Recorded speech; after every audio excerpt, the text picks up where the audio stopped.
Barakatah Yahweh, Ba'ashem Yahushai, Ba'ashem Rucha Kodash. Welcome to another live lesson. The name of this one is The Beast. Pretty much this lesson comes to the inspiration of a video the Elder Pastor did called, I forget the name of the lesson that he did, but he mentioned that someone should do a lesson on the beast. He said he may do it, so I decided to jump on it. I'm pretty sure the apostle, will do something on it also, because he goes into that topic quite a bit, because that is pertinent to prophecy. So what I wanted to do is I wanted to go into it to explain it and give an understanding of where we at in prophecy, because like the apostle said, you have people that speak about the MOTB, but they have no idea who the beast is. And it's very important to identify this beast to be able to understand prophecy. So what you're looking at in front of you is a map of the European Union. And these are all the current members, all the current members as of June 2016. All right. Now, you can see all the members. They're all European members, because it's a European Union. So these are all Edomite nations that come together. Now, the reason why the EU was created, well, before we get into the reason why it was created, let's go real quick to this word beast. The word beast is one of the lower animals opposed to man, especially a four-footed animal. Also a marvelous creature, a monster, mermaids, werewolves, lamia, satyrs, the beast of the apocalypse. Now listen to this. A brutish or stupid man. And this fits Esau to a T. A brutish and stupid man. Because they are the brutes, the stupid brutes that are set up on the planet, to be ruling in this time, to destroy the earth, and the Most High is going to come back and destroy them. Daniel 4:17. This matter is by the decree of the watchers and the demand by the word of the holy ones, to the intent that the living may know that the Most High ruleth in the kingdom of men, and giveth it to whomsoever he will, and setteth up over it the basest of men. So one of the definitions of beast is a brutish or stupid man. In this case would be a brutish or stupid men that are conglomerate one with another, in a particular mindset to set up a particular agenda, which we know as the NWO. Now, when the European Union, which is the beast is NATO, is actually NATO and the EU, but the EU is a part of that. So in this lesson, we're gonna touch on the EU part of it. I should have said NATO and the EU, because NATO is the beast, and the EU members are all members of NATO anyway. Should have said it that way.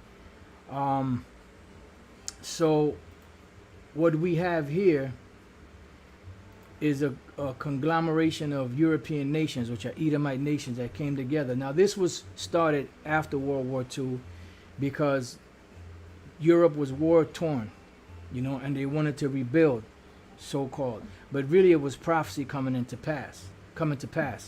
So they had a meeting in 1957 of March in Rome, out of all places, because it's the revival of the Roman Empire. Hold on for 1 second.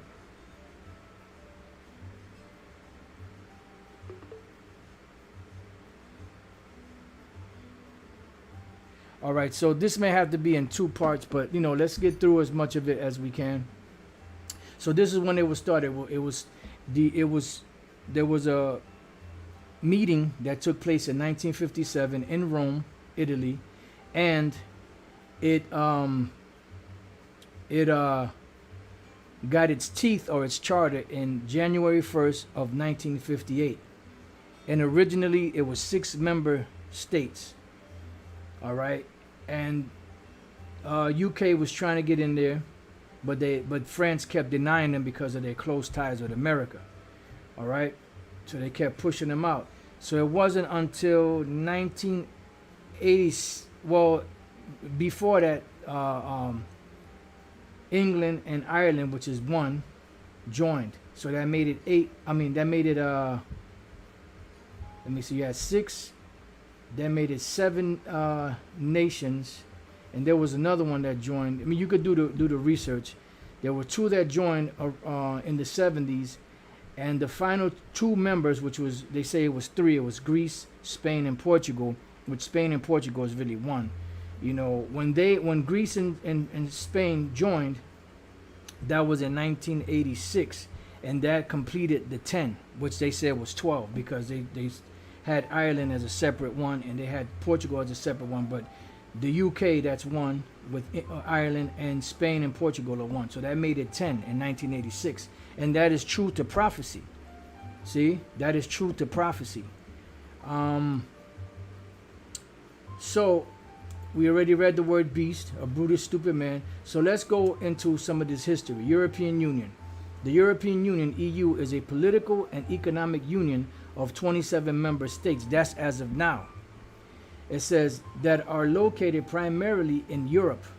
The union has a total area of 4,233,255.3 kilometers, which you break it down in square miles, and an estimated total population of about 447 million.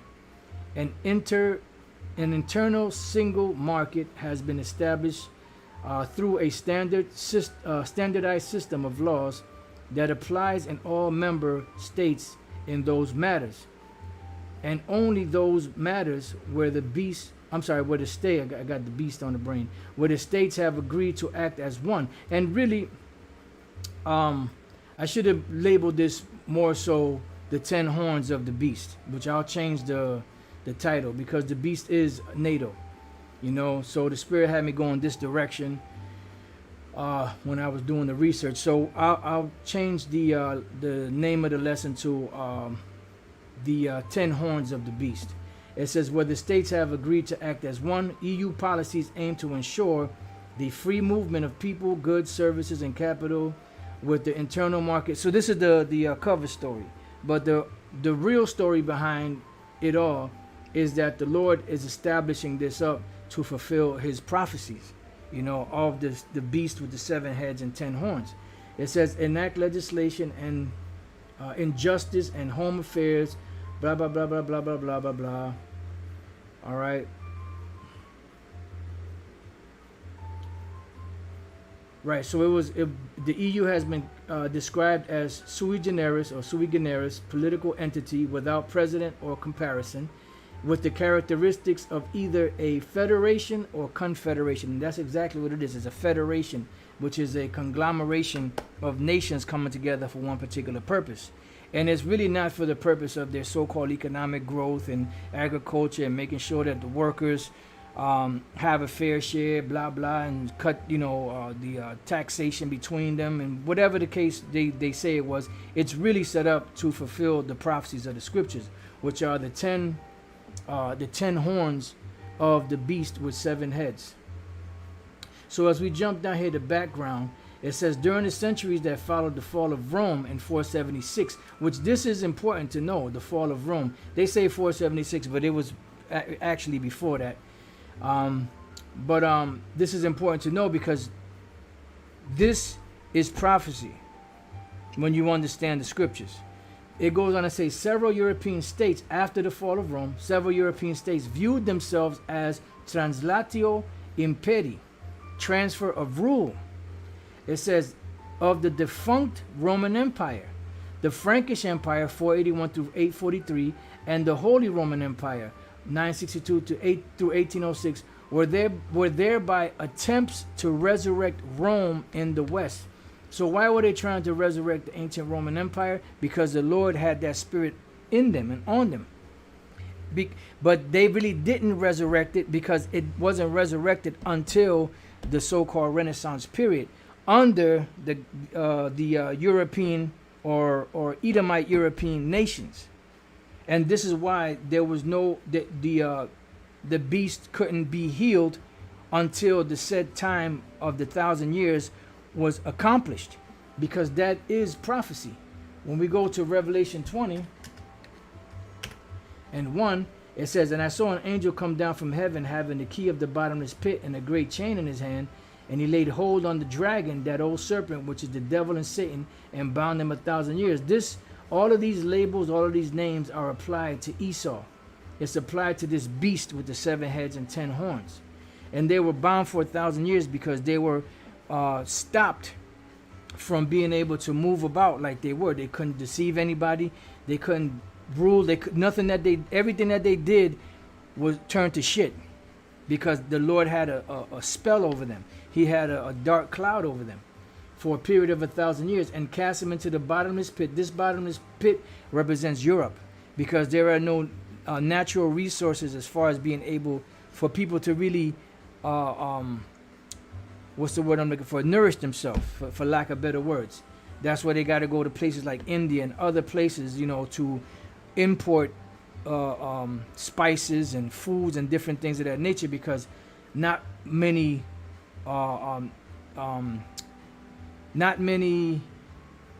foods, so to speak, for lack of better words, grow in these areas. So it says, "And shut him up and set a seal upon him." Right. So the seal was what? That he couldn't do anything. There was a dark cloud over Esau for that period of 1,000 years, and they pretty much was stagnant for those 1,000 years upon him, that he should deceive the nations no more, because that's what they do. Their whole thing is about deception, till the 1,000 years should be fulfilled, and after he must be loosed a little season. So when was the loosing of the little season? When did that begin? That began during the time of the Renaissance Empire, or the Renaissance period, should I say, which the word Renaissance means back to birth or rebirth. Okay, so going back to this, it says, where thereby attempts to resurrect Rome in the West, this political philosophy of a supranational rule over the continent, similar to the example of the ancient Roman Empire. And this is what they were trying to do. But they weren't going to be able to accomplish that, because this was Jake trying to accomplish this. And the Lord didn't give that to Jake. The Lord said that the beast, when we go to Revelation 13, let's go to Revelation 13 now. And 1, "And I stood upon the sand of the sea and saw a beast rise up out of the sea." This beast is NATO and the EU. It says, out of the sea, having 7 heads and 10 horns. These 7 heads and 10 horns, the 7 heads represent the 7 major empires of Esau, beginning with the Greek Empire. The Greeks, the Romans, the French, the Spanish, Germania Major, Germania Minor, and Britain. That is the 7. That's the 7 heads. And if you go back in history, those are the 7 major empires of Esau that ruled. All right? It says, "And upon his horns 10 crowns." And the 10 horns is a representation of those European nations that were allied to Rome. And back then they had ancient names. Today they have modern names. Okay? It says, "And upon his horns 10 crowns," because this was a representation of actual rulership. So these particular 10 nations are going to be ruling. It says, "And upon his heads the name of blasphemy," because they say that they the Most High, that they're Christians, and so on and so forth. It says, "And the beast which I saw was like unto a leopard." Now there's a reason why it begins with the leopard, because the leopard is a representation of Alexander the Great and the Greek Empire. And that was the origins or beginnings of this beast, the 7 heads. It says, "And his feet were as the feet of a bear." Now it's speaking about the end of the beast, which is going to come by way of the Russians. Now the Russians were never a part of the 7 heads. The only part that they play in it, they're going to play the part of the demise of this beast. And that's why it mentions the leopard, and it mentions the beginning of the beast, and it mentions what's going to bring the end of the beast. It says, "And his mouth as a mouth of a lion." Now the mouth as a mouth of a lion is a representation of Great Britain, because although America is the patsy, the forefront, the one that's in the limelight, behind the scenes, Great Britain is really who's calling the shots, because the Rothschilds are citizens, so to speak, of Great Britain, London. You know, so they're behind the scenes calling the shots from there. But the forefront, or the performer or actor or actress is America. You know, because when you see these actors, all they're doing is acting out something that somebody else wrote for them. See? It says, and the dragon, which is the Roman Empire, and like Elder Pastor says, interchangeable with America, gave him his power and his seat and great authority. Why? Because at this time, when this was written, the Roman Empire was in power. This was the head that was in power at that time, that was wounded. And the Lord was showing this to the Apostle John, but he didn't understand it. Because by the time this was written, this was around the time when the head was about to be wounded, not too long after this. Because it really was taken out around this year, but it really didn't fall as far as the legislative body and, you know, the customs and all that, until around the time of Constantine, which is around 325 AD. That's when it transitioned to the so-called Holy Roman Empire. All right. It says, and I saw one of his heads as they were wounded to death. This was the Roman Empire that was wounded to death. So it received a stroke where it looked lifeless. You know, like remember when the Apostle Paul was stoned, people thought he was dead, so they dragged him out and they threw him. I believe they dragged him out and they threw him outside of the walls. You know, or they might have stoned him outside. They might have dragged him outside of the walls and stoned him outside of Jerusalem, I believe it was. And they thought he was dead. But then his life came back into him.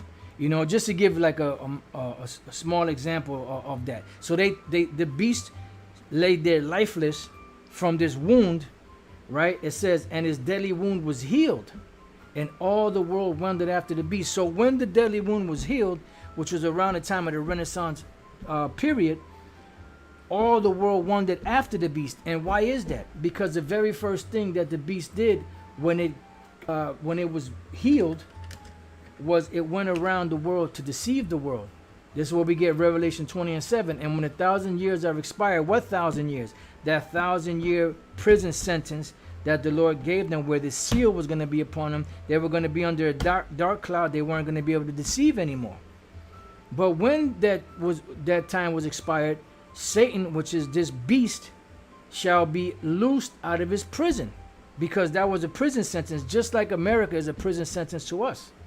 It says, and shall go out to deceive the nations which are in the four quarters of the earth. So this is the very first thing they did when they came back into power, when they actually when their deadly wound was healed. And that's why once the deadly wound was healed, all the world wondered after the beast, because you had them deceiving the nations, putting up their images as the image of the Heavenly Father, of His Son, of the angels, of the Israelites. And unto this very day, people still laud and praise Esau as the Most High, as Yahushai. That's why when you speak against them, the majority of people have a problem with that, because they are caught under that spell. They're caught under that wonder of the beast. You see? They're enamored with it. You know, and they see the force and the power and the military might that they have, and you know, that's like a perfect combination for a knockout. It says, and they worship the dragon, which gave power unto the beast. Why? Because this dragon, which is the Roman Empire, what happened was when it died for a period of time, came back into power, all of those customs and traditions, so on and so forth, were transferred into this resurrected kingdom. And that's why when you look at the legislative body, the government, and all of that stuff, everything, it mirrors ancient Rome. Because remember, we read in here that they were trying to resurrect. It says, this political philosophy of a supranational rule over the continent, similar to the example of the ancient Roman Empire, resulted in the Middle Early Ages in the concept of renovatio imperii, restoration of the empire. And they didn't restore the empire until Esau got into power during the Renaissance, either in the forms of Reichsidee, imperial idea, or the religiously inspired Imperium Christianum, Christian empire, medieval Christendom, and the political power of the papacy have been cited as conducive to European integration and unity. Why? Because all of these work together in tandem as one to bring forth this power and this deception upon the world. When we go to Revelation 16 and 13, I believe it starts at, it says, "And I saw 3 unclean spirits like frogs come out of the mouth of the dragon." Who is the dragon? The Roman Empire. And today the Roman Empire would be in the form of America and her allies. It says, "And out of the mouth of the beast," which is NATO and the EU, the European Union, "and out of the mouth of the false prophet," which is the Roman Catholic Church. All right, and the Roman Catholic Church, the word Vatican, vates, is Latin for prophet, and the kan at the end goes back to the feathered serpent, which is kul kul kan. Kul kul is feathered, and kan at the end is serpent. So the word Vatican means the prophets of the serpent.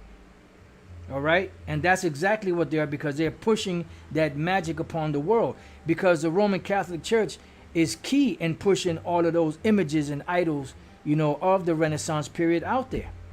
They're in every Roman Catholic church. All right, so going back to Revelation 13, "And they worshiped the dragon which gave power unto the beast, and they worshiped the beast, saying, Who is like unto the beast, and who is able to make war with him?" Right, because through America and NATO and the EU, that is a powerful military, you know, and there's not many nations that can come against that.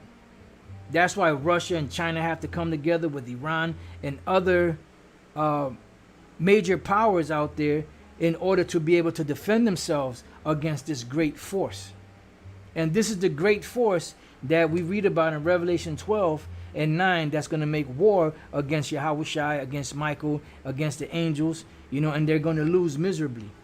It says, "And there was given unto him a mouth speaking great things and blasphemies." And that's all they do. They say in God they trust, but when you check them out, really they don't. It says, "And power was given unto him to continue 40 and 2 months." And they did, because that 40 and 2 months breaks down to 3.5 years, which really is prophetic for 350 years. And you have to remember that after that 350 years of slavery, that the whole mindset of Jake really started to change even more, because prior to that, Jake was waking up knowing that they were Israelites, but that was just among Judah, Benjamin, Levi, you know, because the Lord said he would raise up the tabernacle. He said he would raise up Judah first, the tents of Judah first. Then the other tribes would come in. So it wasn't a coincidence that after that 350-year period, right then and there, when these devils set up their Apollo flight missions, you know, the Lord started bringing them down financially, morally. Everything started decaying, and the truth started to be being taught out there of the 12 tribes of the nation of Israel waking back up again. That wasn't a coincidence. It says, "And he opened his mouth in blasphemy against the Most High," to blaspheme his name. That's why he calls him God and calls him different names. "And his tabernacle, and them that dwell in heaven." Yeah, and that's why you see all these paintings of so-called white images of the Heavenly Father, his Son, the angels, and all of that. And if you dare question it, they'll label you a racist. They'll label you bugged out. They'll label you a conspiracy theorist. How dare you question this? God is white. It says his head and his hairs were white. How dare you? Because that's been ingrained in the minds of these people going all the way back to the Renaissance period. So it's going to be hard to erase, you know, 400 plus years of that deception out of people's minds, unless the Spirit of the Lord causes his Spirit to move in you, and you have that seal of the Lord, which spiritually goes in there and gets rid of all of them parasites of deception out of your system. So it says, and it was given unto him to make war with the saints, and they did that, and to overcome them, and power was given him over all kindreds and tongues and nations. And that's why America, which is the revival of the Roman Empire, and the EU, NATO and the EU, have this sway and power over the world. It says, and all that dwell upon the earth shall worship him, and that's what's happening, whose names are not written in the book of life of the Lamb slain from the foundation of the world. Yeah, so that's pretty much what it is. So they're caught in that web. So this whole situation is a conglomeration of nations coming together as one for a particular purpose. So when we go to Revelation 17:3, it says, so he carried me away in the spirit into the wilderness, and I saw a woman sit upon a scarlet colored beast. This woman, which is also called a harlot, is America. How do we know that? We jump to the 18th verse. And when the woman which thou sawest is that great city which reigneth over the kings of the earth. So who reigns over the kings of the earth? America, barred none. All of her policies are pushed all throughout the planet. Every nation out there that has any type of status in the world, they rocking like America's rocking. They got rappers in every language. They got singers in every language, R&B and all of that. They got McDonald's and all of those different businesses and restaurants that are here in America. Anything that's popular in America is popular over there. It's popping over there. Sit upon a scarlet colored beast, because it's red, scarlet, red, crimson, same thing. Inside joke, the same thing part. So scarlet is red. The scarlet colored beast are these European nations. These are Edomite nations. The reason why it calls it red and scarlet is because of Esau being red. Full of names of blasphemy, having 7 heads and 10 horns. And they keep speaking about the 7 heads and 10 horns, which is the 7 major empires of Esau and 10 other kings that will be ruling jointly with them. And then you have, on a broader sense, you have NATO, which is a representation of the beast. See, NATO and the EU. It says, and the woman was arrayed, let me just jump up to the 7th verse. It says, and the angel said unto me, wherefore didst thou marvel? I will tell thee the mystery of the woman, and of the beast that carrieth her, which have 7 heads and 10 horns. So the angel, the angels them, he's breaking it down to the Apostle John, but the Apostle John really didn't understand it back then, because it was just his job to write it down, because it wasn't meant to be broken down back then. It was meant to be broken down today when these prophecies are being fulfilled. So it says, the beast that thou sawest was and is not, and shall ascend out of the bottomless pit. So this beast is talking about America, that was and is not, and shall ascend out. Because it was in John's vision, he saw it, but it wasn't time for it to appear yet. The Lord was just showing him a glimpse into the future, right? It says, and ascendeth out of the bottomless pit, and goeth into perdition. So now let's go from there to the book of Revelation 11:7.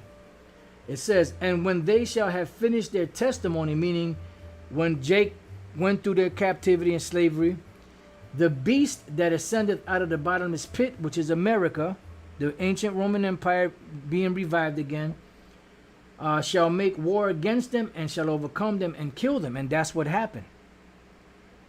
Because when these devils came into power, they put hell on Jake. And even now, even after after slavery, they so-called freed the slaves, but it's just as bad. The only thing is that in the mind of Jake, they believe that they're free, because they don't have the shackles around their hands and feet. They're not in the cotton fields, but you're still in the cotton fields in these different businesses. Who do you think you're working for? You're working for the bankers, who have other flunkies working under them. All right. So going back, the beast that thou sawest was and is not, and shall ascend out of the bottomless pit. And the reason, from the moment that America was conceived, and made alive here on this side of the world, they started down that path of destruction to perdition, because this place is going to be the biggest example going to be made known to mankind of what it is when you're wicked and the penalty for being wicked. It says, and they that dwell on the earth shall wonder, whose names were not written in the book of life from the foundation of the world, when they behold the beast that was and is not and yet is. Yeah, so when America comes into power, the ones that are going to get taken by her allure, and that admiration and that deception, are the ones that are not a part of the elect of the nation of Israel. It says, and here is the mind which hath wisdom. So when you read, and it says the angel fought against, the dragon fought against Michael, Michael fought against the dragon and his angels. And you read up above that, it tells you that dragon has 7 heads and 10 horns. When you read Revelation 17, it's explaining to you what these 7 horns and these 7 heads and 10 horns represent. But even still, at that point, it's still hidden from the eyes of these people out here. It says, and here is the mind which hath wisdom. The 7 heads are 7 mountains on which the woman sitteth. So these 7 mountains are 7 governments of this beast. And America is sitting on all of them, because they're all in power right now, but they don't have the empire power that they had back then, because that empire power is in the hands of America right now. And she's manipulating them. Look, NATO is supposed to be a thing where all nations come together, which America's a part of, and they're supposed to, whatever decisions come up, they're supposed to vote on them. And the whole thing, democracy, the majority rule, but that's not the case with this. Whatever decision America makes, that's final. It doesn't matter if 3/4 of the European nations are against a particular thing, and a quarter of them are for it. If America is in the quarter portion, America, that whatever decision that is, that's going to stand. It's been done over and over and over and over and over and over again over the years. That's why eventually these nations are going to get mad at America, her own allies, and shoot fire on this hoe. Because this whatever you want to call it, of America, this place is the most wickedest empire ever on the planet Earth, and the most deceptive. Nothing they say they hold to, unless it benefits them. So it says, on which the woman sitteth, and there are 7 kings. It's letting you know that it's 7 rules, 7 empires. Because a king rules over what? Rules over realms, empires. When you had the Greek Empire, what did you have? You had kings sitting on the throne. When you had the Medo-Persian Empire, you had kings sitting on the throne. When you had the Assyrians and Babylonians, you had kings sitting on the throne. These are empires. So these 7 heads, which are 7 mountains, 7 governments, or 7 kings, which is a representation of rulership. 5 are fallen, because by the time John had this vision, some of these empires were under the rule of the Roman Empire, which were the Greeks, the Spanish, the French, Germania Major and Germania Minor. They were under the rule of the Romans. Now you had those barbarians that weren't, but they didn't have an empire. Their thing was all scattered. They were nomads. But the parts of the empire that were so-called domesticated, so-called set up for trade and business and all that, those were ruled by the Roman Empire. It says, and one is, because the one that is who? The Roman Empire, which is in John's vision. And it still was in power at the time when John had this. And then probably not too long after this, that's probably when Domitian, got moved out of that position, put to death. And the other is not yet come. So who is the 7th that had not yet come? That's the British Empire. And they were a force to be reckoned with at one time. And when he cometh, he must continue a short space, because they didn't rule for that long. And the beast that was and is not, even he is the eighth, and is of the seventh, and goeth into perdition. So America is the eighth horn. When you read Daniel the 7th chapter, that little horn in Daniel the 7th chapter, that's America. This eighth head of the beast is America, because she came out of all of those seven.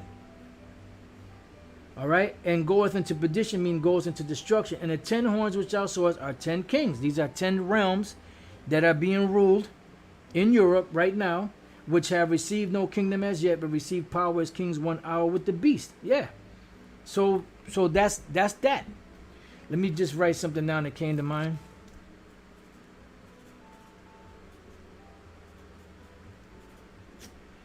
All right, just something that I want to check into. All right, it says, these have one mind and shall give their power and strength unto the beast, because they're all going to come together for one purpose, and that's to destroy this place. It says, these shall make war with the Lamb, and the Lamb shall overcome them, for he is Lord of lords and King of kings, and they that are with him are called and chosen and faithful. And he saith unto me, the waters which thou sawest, where the horse sitteth, are peoples and multitudes and nations and tongues, and the 10 horns which thou sawest upon the beast, which is the EU, these shall hate the whore, and shall make her desolate and naked, and shall eat her flesh and burn her with fire, because her own allies are going to burn her, because she burns her allies. She makes them drink of that cup, making them think that they're going to get a fair share, but they never do. For the Most High hath put in their hearts to fulfill his will, because it tells you that the heart of the king is in the hands of the Lord, and he'll turn it wherever he wants to, just like the course of water. It says, and to agree and give their kingdom unto the beast, until the words of the Most High shall be fulfilled. And that's the thing. Everything is happening because the Most High's words are being fulfilled. So this conglomeration of these nations, which started off with 6 and then extended to 12, they say, but it really was 10. I believe it was Denmark and Great Britain that were added to it. No, I forget. Like I said, I was watching it earlier, going through some of it earlier, but you can get the specifics, And then later on, it was Greece, Spain, and Portugal, which Spain and Portugal is one. So 1986 is when the 10 were cemented. It began in January 1st of 1958 with the original 6. And then in 1986, all 10 of them were sealed there. Okay? And we looked at the word beast. Right, and the word beast means a brutish or stupid man, because that's why the Lord represented him as a beast. Because a beast is stupid and brutish, and all it knows is destruction. You get in his path, it's going to destroy you. That's why, let's go real quick to the book of Ecclesiasticus. I believe that's 12. Ecclesiasticus 12, and just bear with me 1 second. Right. 12 and 13, is it? Right. Who will pity a charmer that is bitten with a serpent, or any such as come nigh wild beast? So this is a wild beast. So if you get in bed with this wild beast and you get stung, then that's on you. Nobody gonna pity your ass. You shouldn't have been fucking with that beast. And then Ecclesiastes 13 and 15 says, every beast loveth his like, and every man loveth his neighbor. This is why you have this beast with the 7 heads and 10 horns, and they're all the same people. Even though this is talking about actual beasts, but they are beasts, and they resort with each other. You don't have Moabites and Ammonites and Hamites and Elamites and Ishmaelites all up in the NATO and the EU. Because they resort to their own like. All right. So I put this in the description box. You brothers could read, through it. But those are the main points. I have also here Satan's Angels Exposed by Salem Kerbin. I'm going to read a little excerpt out of it. This is page 227, the Common Market and the Trilateral Commission, which is chapter 28. And when you go to the page 200, and 28, you see a picture of the headquarters of the EU in Belgium in the shape of a so-called peace symbol, which is nothing more than a broken cross. So it says, you are looking at the Common Market headquarters in Brussels, Belgium. Antichrist, quite possibly as many Antichrists, could become the head of this union of 10 nations. Turn the page, you will note the building is shaped in the form of a stylized cross, right? All you gotta do is type in EU or Common Market headquarters, Brussels. So when we go to page 229, it says, although the Roman Empire was broken, as prophesied by Daniel chapter 2, the empire will continue to rule until the time of the end. The major wars from 1000 AD to the present time have been wars involving Roman Empire nations. David Weber, editor of Gospel Truth, observes, in 1957, 6 nations joined together in a trade agreement called the European Economic Community, or the Common Market. When the headquarters for the Common Market were erected in Brussels, Belgium, 10 flagpoles for the flags of 10 nations were erected in front of the building. This was in accordance with Bible prophecy. Okay? So then it goes on to say the 6 charter members were Belgium, France, the Netherlands, Italy, West Germany, and Luxembourg. In 1973, Henry Kissinger urged Common Market members to appoint 4 more member nations. Norway, England, Denmark, and Ireland were proposed for membership. Norway, however, backed out. It was not until 1979 when the 10th nation was accepted, Greece. Okay, so the one thing it said 1986, it says here in 1979, which was 10. So I have to go back and double check that, but here it says 1979. Another source it said 1986 is when all 10 were actually there, which made so-called 12. All right, so that's pretty much it on that. So this has been the beast. Like I said, I'm going to change the name, the 10 horns of the beast. You know, and I know Elder Pastor said he was going to do a lesson on the beast itself, NATO, you know, and the EU. So I mean, I don't know if the apostle's going to still do it, if the Spirit jumps on them or not. But Lord's will, you know, this was edifying. Brother Gabar Yahawada said the Club of Rome preceded the EU as well. Yeah, that's right. The brother GMS Tazakia said Denmark joined in 1973, Apostle, along with the UK, Ireland. Okay, so it was Denmark. All right. All right. So pretty much, you know, with that, you know, I pray that your brothers and few sisters have been edified. To the next time I say shalom.